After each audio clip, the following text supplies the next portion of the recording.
Hier soir, avant de commencer la messe, j'étais à la sacristie et un paroissien vient me voir en me disant « Mais quand même, la première lecture est très difficile, monsieur l'abbé. Est-ce que vraiment ce texte fait partie de la Bible ?» Oui, il fait partie de la Bible. Et si on ne fait pas attention, effectivement, on ne va pas comprendre le sens de ce texte. En fait, c'est un texte vraiment de l'espérance. Il nous a donné un témoignage de ce qui se passait à une époque dramatique de l'histoire d'Israël.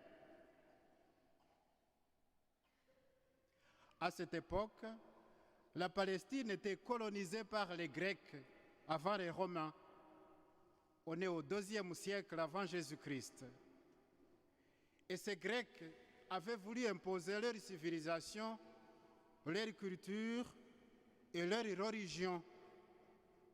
Mais ils ont rencontré une farouche résistance en Israël. Nous avons entendu l'histoire de cette mère et de ses 7 fils qui ont été torturés et mis à mort à la manière la plus cruelle. Je vous rappelle, cette histoire a commencé avec la famille des Maccabées. Les Maccabées ont voulu résister à cette imposition coloniale. Ils sont allés au Maquis, dans le Maquis, et ils ont décidé de combattre les Grecs. Et c'est la suite de cette histoire que nous avons entendue. Eh bien, en acceptant cette mort, ils ont témoigné de leur foi à la résurrection. Ils ont surtout compris que Dieu ne pouvait pas abandonner les justes qui lui sont fidèles. Chers amis, en écoutant ce récit, pensons à tous les chrétiens qui sont persécutés aujourd'hui à cause de leur foi dans certains coins du monde. Leur fidélité nous interpelle tous les jours. Qu'avons-nous fait de notre baptême? Demandait le pape Jean-Paul II en 1996.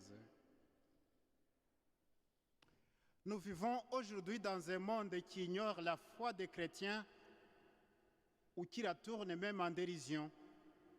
C'est là que nous sommes envoyés pour être les messagers de la bonne nouvelle du Christ, que le Christ est mort et ressuscité. Saint Paul, dans la 2e lecture, a été confronté à des gens pervers qui ne partageaient pas sa foi. Ce message d'aujourd'hui que nous venons d'entendre a été écrit pour des chrétiens persécutés. Saint Paul les a invités à se laisser réconforter par le Seigneur Jésus lui-même, auprès de qui les chrétiens persécutés trouvent la force et l'espérance dont ils ont besoin pour rester fermes dans la foi. L'Évangile vient de nous montrer Jésus face à des Sadducéens, ceux-là qui refusent de croire à la résurrection simplement parce qu'elle n'est pas inscrite dans la loi de Moïse. Les Sadducéens vont même jusqu'à dénigrer la résurrection parce que pour eux, la résurrection est un non-sens. La résurrection n'a pas de sens pour eux parce qu'elle n'est écrite nulle part.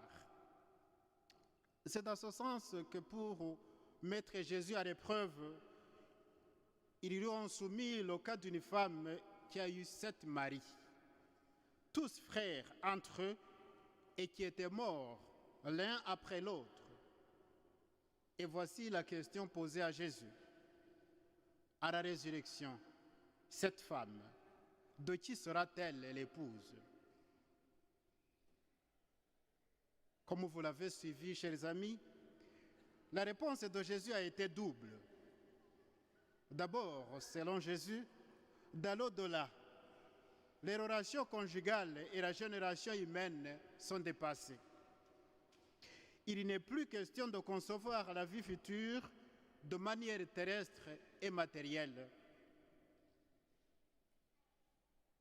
Voici la réponse de Jésus. Les enfants de ce monde se marient. Mais ceux qui ont été jugés dignes d'avoir part au monde à venir et à la résurrection d'entre les morts ne se marient pas, car ils ne peuvent plus mourir. Et Jésus continue, ils sont semblables aux anges. Ils sont fils de Dieu en étant héritiers de la résurrection. Ensuite, Jésus s'est appuyé sur la révélation de Dieu à Moïse, au mont Sinaï. Le Dieu d'Abraham, dit-il, le Dieu d'Isaac et de Jacob n'est pas le Dieu des morts, mais des vivants. Chers amis, à la suite de ces patriarches, Abraham, Isaac et Jacob, et de bien d'autres croyants, nous sommes tous appelés à une vie nouvelle que Jésus appelle le royaume de Dieu. Ce monde nouveau auquel Jésus nous appelle, ce n'est pas la continuation de celui dans lequel nous vivons actuellement. Il est tout autre.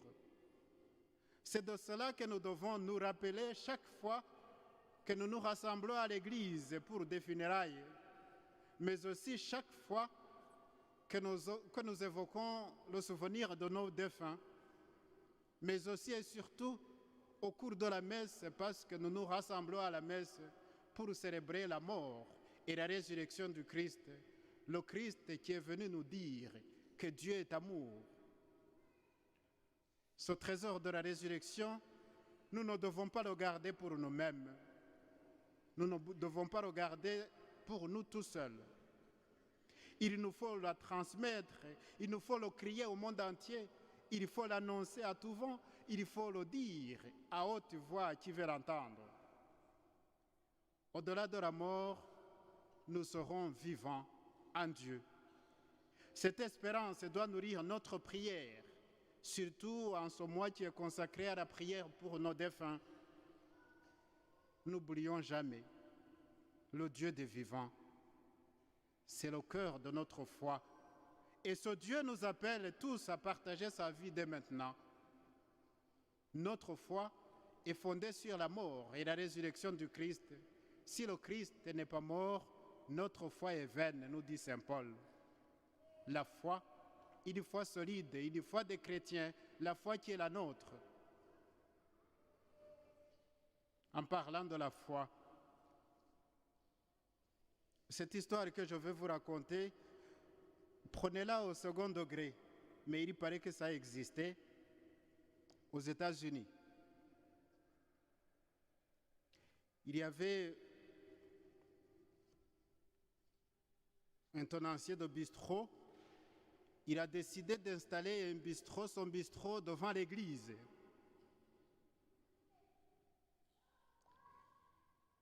Le problème, ce n'était pas ce bistrot. Le problème, c'était que ceux qui sortaient de l'église étaient moqués, étaient tournés en dérision. Eh bien, monsieur le curé, je ne sais pas ce qu'il a pris, il a décidé de demander à ses paroissiens de venir prier à l'église tous les jours, de prier très fort pour que ce bistrot se déplace un jour. Et les paroissiens ont accepté, ils sont venus, ils priaient tous les jours à l'église, ils priaient pour qu'un jour ce bistrot vraiment décide de se déplacer et d'aller s'implanter ailleurs. Et un jour, ce bistrot, la foudre a frappé et le bistrot a brûlé, a cramé. Et le patron du bistrot a décidé de porter plainte contre la paroisse, contre monsieur le curé. Et en justice, monsieur le curé et les paroissiens, pour se défendre, disent non, nous n'avons rien à faire avec cette histoire, donc c'est la foudre qui a frappé, donc rien à faire avec nous. Mais pourquoi je vous raconte cette histoire? Le problème, ce n'est pas celui-là. Le problème,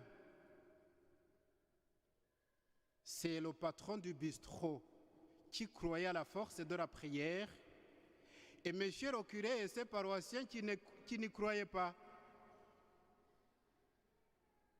C'est ça la morale de l'histoire. Mais ne priez pas pour ça. Ça ne sert à rien de prier pour ça. Tout simplement, gardons la foi. Où se trouve le cœur de notre foi? Est-ce que nous croyons en Dieu? Avons-nous encore la foi? Amen.